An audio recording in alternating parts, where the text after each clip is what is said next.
Welcome to the Injection Connection, in-depth discussions with thought leaders and professionals in the polyurethane infrastructure repair industry.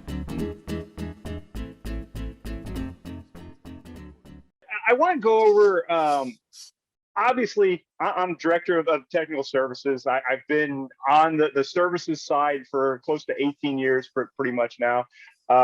So I'm a big proponent of training and providing service.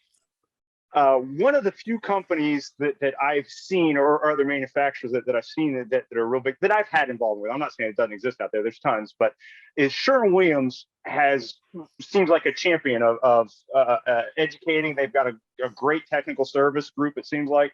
I wanted to get your opinion on the value and basically helping to bring contractors, to the trough, to drink, to understand, to learn things like that. Yeah. I don't even know if that was a question, more of a statement, but.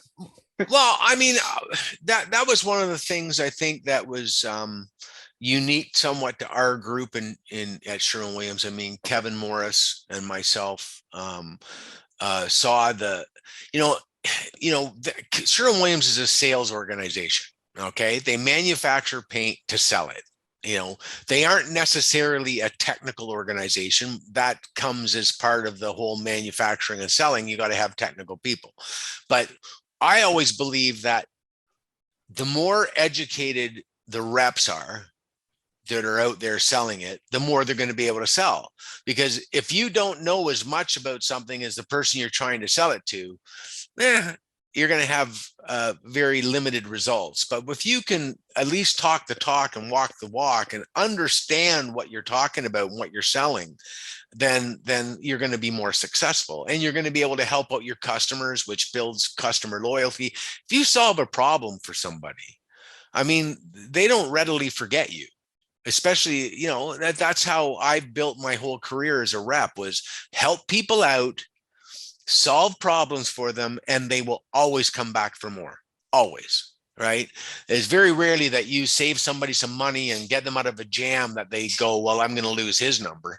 Right. That's not the way it works. So I think that Kevin and I decided early on when during with our relationship, how could we make it better? How can we make our people smarter and more equipped to sell? And it's a whole package, because you're selling coatings, but we know the number one enemy of coatings is water.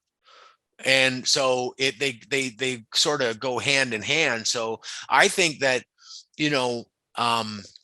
running these training sessions, and yes, it was for contractors too. We brought contractors in, but I almost seen that was great and everything, but I saw educating our own people is more important than even educating the contractor.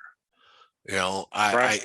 To be able to then go out and help these guys, because so I thought they were very successful, the training sessions we did. And I think that, if you're going to be a sales organization and you don't take, and this has been a pet peeve of mine with every sales organization I've worked with in the paint world, you can't just find another one, right? It's not like selling shoes or widgets. There's a technical aspect to coating sales, especially on the industrial side. And, the more educated and that you can make your salespeople, the better they're going to be. And you're also reducing your own risk at the same time by doing things right. We just talked about what causes most failures is ignorance, indifference. It's the same reason that they don't use grout. It's the same reason things fail. Indifference to quality, ignorance to quality. A lot of people, like my old man was classic. He thought he did good work, right? He just thought everybody was too fussy, right? It'll be fine, And I was that young guy who was like, no, I don't think that's right, Dad.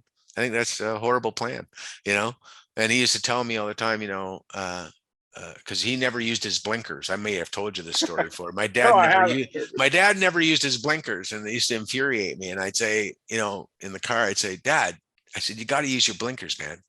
You have to be, listen to me, smart guy. I've been driving for 50 years or whatever it was, and I've never had an accident. So, and I go, yeah, well, you've left a trail of destruction behind you. You just don't know what you don't know. And that's kind of like contractors, right? They think they're doing good, but they don't realize that what they're missing is creating a whole backlog of problems. And you know, so I think all this training that needs to happen with the coating manufacturers. I mean, what could you possibly lose by being smarter about products, right? Yeah. Why not? I mean, we send as sales organizations, and I can speak candidly about that now because I don't work for them anymore. But you know, we spend so much time on sending people for this training and that training, or this, you know, feel good training and all this stuff that doesn't move the needle at all.